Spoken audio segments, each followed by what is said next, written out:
Hi, I'm Cynthia Schiller. Please like and subscribe. We're going to talk about narcissism and also mental illness, just in general. We're sitting here trying to figure out if our person is a narcissist. We have to remember, too, that a lot of cluster B can have one or more of the mental illnesses at the same time.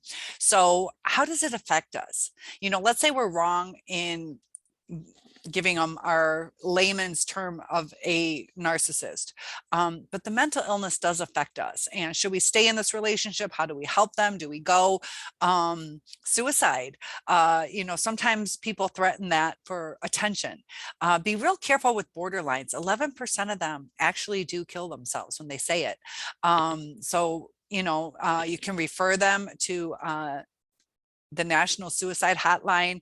But many people don't realize exactly how prevalent mental illness is. In the US, it's estimated that 1 of every 4 people is affected by mental illness, either directly or indirectly. So either they're suffering within their own body and mind, or it's with a family member or coworker, relationship. So it does have an effect on us. So according to the estimates that have recently been done, approximately 20% of Americans, 1 in 5 people who are 18 or older, suffer from a diagnosable mental illness within any given year. 1 in 5. So, we think about, the new supply. Is the new supply better off? We'll talk more about the relationship dynamics in a little while, but why so many of these relationships fall apart. So 4 of the 10 leading causes of disability happen to be mental illnesses. So major depression, schizophrenia, bipolar, and obsessive compulsive disorders are mental illnesses that are also considered a disability. They affect the people so much, their ability to work, maintain a normal lifestyle, pay their bills on time. So it translates to about 3% of the population has more than 1 mental illness at one time. So sometimes when we're trying to figure out what's going on with our person, we have to take a lot of different considerations into effect because they can they can flip-flop, they can be prevalent at one time, and then at another time they show a different side of themselves. So 5% of adults approximately are affected so seriously by their mental illnesses that they're unable to function properly within the society. They can have panic disorders, and it can be quite severe. Their obsessive compulsivity can cause them to just be so compulsive, obsessed, that they can't focus on anything else. And just the destruction in the relationships. 20% of all doctor appointments are related to anxiety, and that can include panic attacks.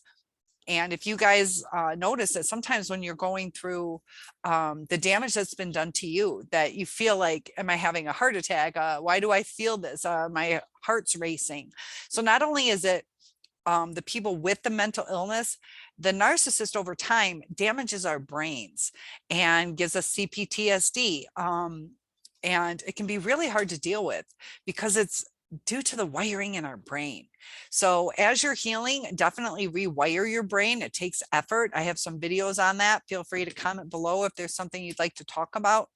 But 8 million people every year have depression. And that's why I don't want you guys to get stuck in this rut of staying in that state. It does, like I said, take mental strength to break out of the depression. You have to get out and do things when you don't want to. It'll become more second nature as you do it. 2 million Americans have schizophrenia, and over each year 300,000 new cases of schizophrenia happen. I have a video on that, but these are all different mental illnesses that sometimes come later in life. Schizophrenia is later on in life, kind of midlife time. Girls get it, females will get it earlier on in life than males, but it's like around in their 20s. So you could start dating somebody out of high school and then all of a sudden they're schizophrenic. And it's not uncommon in children, adolescents, there are 12 million children under 18 that have mental illnesses. And they're saying it's at like an epidemic type rate, to where it's just flourishing and growing. And it's kind of scary what this world is coming to, the anger that people have. I've noticed it over time as I've been a teacher, that the attitudes, the lashing out, the bullying has increased, and it's a survival technique. And that's what our narcissist does, is they just want to survive. They just want to get what they want. And it's sad that they could get what they want if they did it the right way, but they end up self-sabotaging. And once they get comfortable, it's uncomfortable to be comfortable, and they destroy the relationships that they're in. It's a butterfly effect that happens where, the narcissist goes after something and takes from somebody, whether it's money or status. They knock them down to take their job title, or they take from the people that they love, supposedly. And it just causes distrust. Once that distrust, once people don't want to be around somebody who's negative, or the poor pity me, or the over grandiose, where they're monopolizing everything. So their life butterflies into this whole different thing that is just out of hand. They have to keep monkey branching, going to new supplies, because they destroy everything in their path. And it's according to the National Mental Health Association, that has statistics on the children and adolescents, it's 1 in every 5 people for the children. And looking back through research, it is really interesting. At first I thought it was a bunch of BS about this childhood stuff that we all go through, but it really does affect how we handle life. And sometimes it's so subconscious, but it really makes a difference in how we grew up. So sometimes some of you might feel like, am I the narcissist? Did I do this? Is that who I am? If you feel you're acting out of character, if you were the one trying, but it got flipped around on you, you're just trying to survive, just like the narcissist was. But when you have that guilt, or you can self-reflect that it's out of character, that doesn't mean that you're a narcissist, because you're able to see. The narcissists love to push buttons, and they love to get a rise out of us, because that's the type of attention that they're used to. They also don't want to take accountability. So they get more of our attention when we're confused, because we tried to talk to them. And it's crazy how they get what they want. They want the attention. We're trying to work through things. We're trying to say how much we love them, but then they get annoyed with that at the same time. And that's why it's a never ending battle with a narcissist. They always have to end up winning. That's why they bring us into these loops in their conversations. So, they didn't have to take accountability. They won because they didn't want to answer. So they didn't.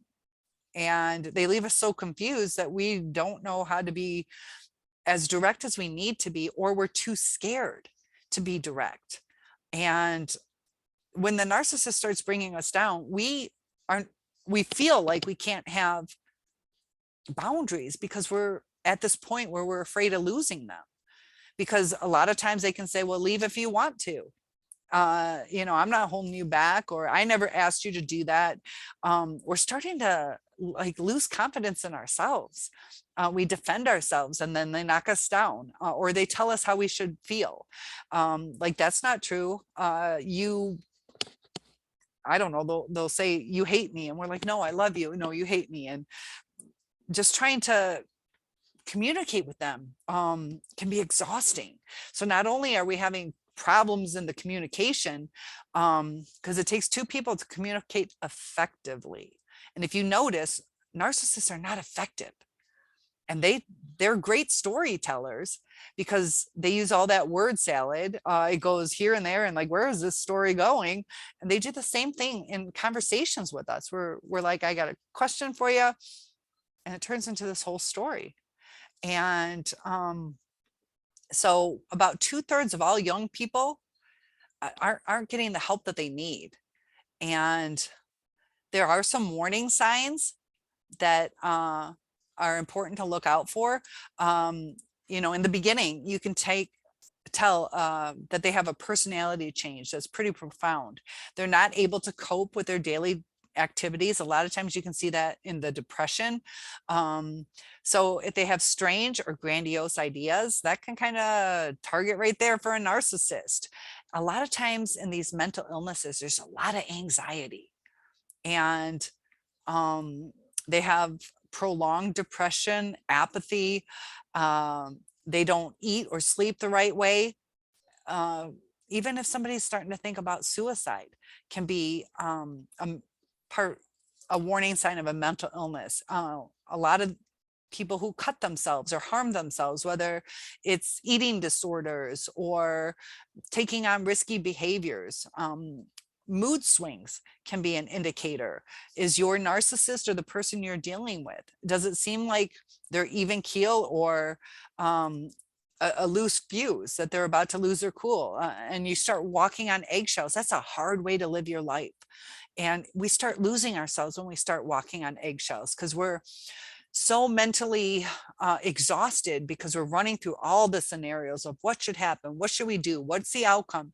But narcissists, and a lot of times with different personality disorders, is it's unpredictable. It's unpredictable. So we're sitting here trying to make things better, but it's unpredictable. We don't know what to do. So we feel helpless, and it affects us. It affects our mental health. And there's a lot of anger, hostility, violence that goes on with people who have mental illnesses, because they can't control their emotions. They lash out like a child would. Also, they start using drugs or alcohol, promiscuity. It's a way to dull their senses. When they're drinking, it calms their brain, and that's when they feel more themselves. And it's sad that they're more themselves when they're not themselves, when they're altered by some outside force, whether it's drugs or alcohol. And so any of these signs, it is a good idea to get a qualified health professional to help these people. With our narcissists, we want them to go to counseling with us sometimes. It's often difficult. If you do that, do it separately. Don't do it with them, because all it's going to be is the narcissist standing up for themselves, lying about the situation, turning it all around on you. And a lot of times the narcissists are so good at lying that you're there for the therapist to help you. And, you're sitting here defending yourself with real instances. And, I always got a kick out of it. Like, there was one time that I was working at a bar, and this one girl, for some reason, thought I stole the money, and I didn't. And so I had told her, no, I really didn't. And, I was kind of like, it felt like a character assassination to me, because that's not who I am. So I'm trying to defend myself. And she's like, well, then why are you defending yourself? And I'm like, because whatever. And so now she's not believing me more. So it's kind of like the therapist, unless they're trained in narcissism, you got to be careful that therapist isn't going to see you like that coworker did. Oh, you're defending yourself. You're defending yourself. You must have done that. Because if they're trained in narcissism, they're trained to see through that stuff. And, in order to be diagnosed with a mental illness, the person needs to be evaluated. Somebody who has expertise in the field. So it can be a psychiatrist, psychologist, but we got to be real careful when we're doing it. Do it to look for red flags, do it to see if you're mentally safe in your relationship. Don't get too caught up on what the exact diagnosis is. It doesn't really matter. What matters is how they treat you. What matters is how they treat you. And I know we want our answers. We want to figure out, how could we be treated like this? from somebody that says they love us. And we look back to that love bombing stage, like, why did it have to end? What happened? And Narcissist is so interesting on trying to figure them out. We go back, we ruminate, and we're like, but they said this, and then they said that, and they're always contradicting themselves. And we have no sense of reality. So we can sit here, for years upon years, decades upon decades, trying to figure out what went wrong. What went wrong is the narcissist told so many lies, some of them outright, but some of them like hidden lies, or to where they don't even know their true self, that they say certain things that, is bullshit and contradicting what they've said in the past. So, when we're trying to do certain things, that they said they love softball, like, oh, they're going to go to my softball game. Then they hate it because we always drag them to our games. And you're like, but I thought you liked it. And so it's so confusing with narcissism, and it is sad. The things that these people go through, they're unhappy in themselves. And, I've seen people like, I feel sorry for my narcissist, or I feel sorry for this person. Some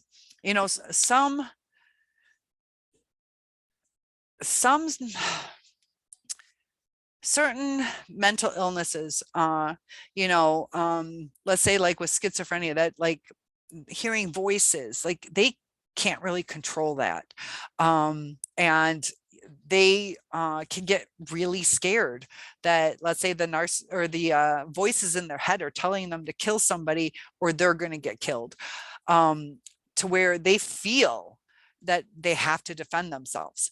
That's not as on par with what a narcissist does. A narcissist knows what they're doing wrong. If they didn't know what they were doing wrong, they wouldn't know how to change it when they're doing the love bombing. They change it when they want to, keep us from leaving. They know how to act. And, some of their lies are because of blackouts, that they don't know exactly what happened because there's not that emotion connected to the activity. So they forget it. It doesn't get committed to their memory. They also have like little blackout periods, but they destroy everything. We're sitting here missing somebody who never existed. We're missing somebody who never existed. We're trying to please somebody who is unpleasable. We try to compromise with somebody who is not willing to compromise. It might seem like sometimes they do. That's either when they're in kind of like a love bombing stage, like I got to win them back. So yes, I'll go to your parents. But then they have resentment. So we think they're compromising. We think that we're moving forward in this relationship. Like finally, it's my turn. Well, you got your turn, but now you got resentment from them. And that's where it snowballs out of control again, is now they have resentment and anger, and you do one little thing, let's say you bring it up again, and they're going to go off on you, that they already did this for you, and why do they have to do it again, and how annoying we are, or needy. And it's not done out of love. It's not done out of making things better. And that's why with this new supply, it is a matter of time. It's going to fall apart. Will they stay living together, stay married? They could. Some of you are still wanting to get back with your narcissist. So if you're thinking about the new supply, they're probably going to go through that too, unless they're like some of you, where you're strong enough to realize, I don't deserve this, because you've tried. And the cycle is just going to continue. Narcissists have a pattern of the love bombing, devaluation, and discard. So the discard isn't always about divorce. The discard isn't always about moving out. The discard is about emotions, about seeing you as worthless. Don't ever stay around somebody who feels you're worthless. it's hard because they knock down our self-esteem. They don't allow us to have boundaries. We feel walked on, we feel taken for granted, and we're exhausted that we've tried. And they've brought us down into that trauma bond, into where now instead of being equals, they're above us, and we're dependent on them. We're dependent on them because we've gone through that back and forth so much that they've knocked us down to where we can't regulate our emotions. We think that, okay, I'm a little sad, I'm a little lonely. Maybe I can just ask if we can go out to dinner, So we're like, okay, would you be busy? And they're like, it's not that they come back to us like, oh, I wish I could, but how about next Thursday? Would next Thursday be okay? I'd love to spend some time with you. They come back. Are you kidding? Or you're too needy, or geez, like I just saw you last Wednesday, or I don't want to spend the money on you. So things like that, to where it hurts. It's not healthy. And sometimes we think about it, it's like, yeah, they did say they were busy at work, and we're trying to justify it. We're justifying them instead of, we kind of hope too that they offer things. I'm sad, can we have dinner together? And for them to counter with something, like I can give you a hug right now, but I got to get back to work, and we'll spend some time together Saturday. Like, they have no empathy. If it's not what they want, they don't think ahead. But if our narcissist comes to us, and I don't know, they're like, I'm fed up at work. Well, they'll be like, I'll help you find a new job. And we're going through and doing all this stuff, and researching and doing these things for them, making their lives easier. And sometimes they even belittle that. And it's like never ending, the abuse that you go through, but they're little micro abuses. And then they have the rages. I talked about the black eyes in a different video. It can be really scary. And, when we talk about the new supply, they just haven't gotten to that devaluation stage yet. Because the narcissist is on that cloud nine where you start with a clean slate. That's what they did. They started with a clean slate, but they're muddying it up. And over time, they're going to see this big pile of mud on that clean slate, and then they're going to discard it. And they might want to keep the slate around just to say they have a slate, because in society, you're supposed to have a partner. Do they care about their partner? No, they might just care that somebody's taking out the garbage. They might just care that, now we can split the rent. They use people, and they use them in different ways. You're never safe in a narcissistic relationship. If some people have different mental disorders, it can be really hard. You're always walking around and helping them. They're obsessive compulsive, so you have to do things certain ways. We're enabling. And it's hard to take a stand against somebody that we love. But sometimes the pain helps them learn. Is the narcissist going to learn? It depends if they want to. You have self-aware narcissists. They have to want to change their behaviors. They won't change how they feel. And I teach a class on body language and tone of voice, where it's about, is it okay to feel nervous? Is it okay to feel angry? Is it okay to this, that? You're going to feel, healthy or not, mentally, you're going to feel what you're going to feel. But it's how you react to it, how you present yourself. So you can be super angry at somebody, but your word choices, your tone of voice, all that, even your facial expressions. I'm getting more information on body language analysis. It goes deep into every little thing, every little, like, just raising your eyebrow a certain way, or it's like, why does the narcissist smirk? It's where they get like a little, I just had some power over you. And or it's like, yeah, you think you're right. No,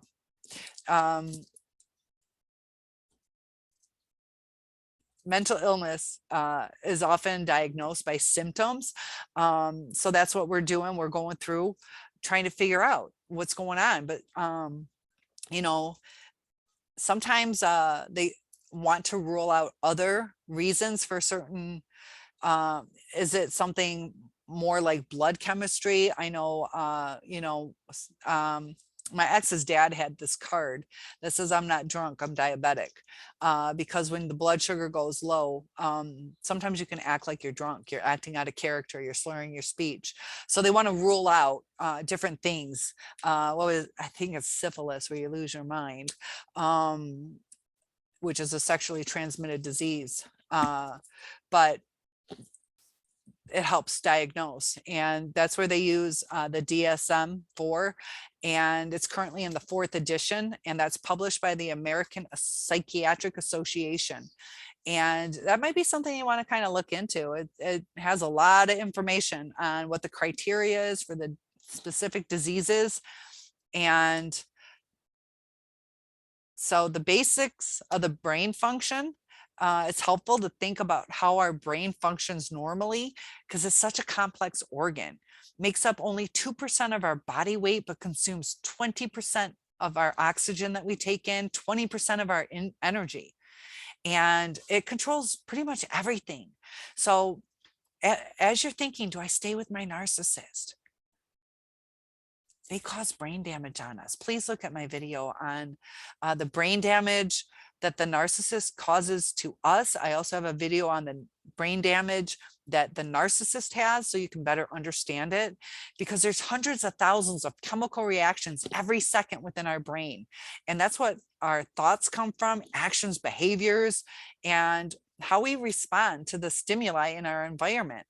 So it just dictates pretty much every internal process. And we need that to survive. And when it's out of whack, the narcissist, they feel uncomfortable too, just like you guys are uncomfortable. You're ruminating, you're crying, you're depressed, you're sad. It's a normal part of what you're going through. There is a grief process that you have to go through, but don't get too caught up in it. Don't lose yourself anymore. Take the time to grieve, and then take the time to focus on yourself, rebuild yourself. The narcissists, are they going to stay with this new supply? Did they take the time to heal? Did they take the time to reflect and see what they did wrong? So you guys, as you're going through this, should I have yelled when I did that? Should I have asked first instead of just making dinner that I thought they would like? Or whatever your situation was, you at least tried. So take that as a learning, which you guys are doing now. So be happy that the next relationship you're going to be in, you'll either see the red flags and get out, or you're going to have a healthy relationship. You're going to know how to talk to the person more. You're going to be more succinct. I noticed with my second narc, I had to say effective communication. Because it was so much word salad, so much not answering questions, so much confusion, so much circular reasoning that leads you back to nowhere.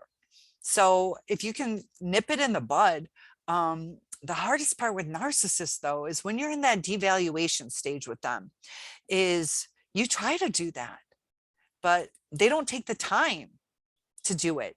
You got to keep, and it's uncomfortable to us because it's outside of our character. Our character is like, live, let live, let's talk, compromise, love, it all works out. And the narcissist is like, you're annoying, you're hounding, you're this, you're that, you're taking up my time. And sometimes, we go through these word salads that take an hour, 2 hours, 3 hours. When we're like, can't you just say, yeah, sure, we can do next Wednesday, or no, Wednesday doesn't work, how about Thursday, or I'm not interested, can we do something different, and offer a suggestion. They're not good communicators, and it gets confusing to us because we're like, man, they just told this great story of our vacation together, and it was so interesting and flamboyant and energetic, and they know how to talk. They know how to present stories. They know how to say things. They don't know how to relate to people. They know how to relate to themselves. just like a crying baby. The crying baby doesn't think, is mom hungry now too? Should I wait till mom eats? No, the baby wants what the baby wants. And maybe that's why we call him babe. Well, I hope to see you guys again soon. One-on-ones are available. Please comment below if there's anything that I can help you with. It's going to be okay. And just remember, be your best friend. I'll see you in the next video.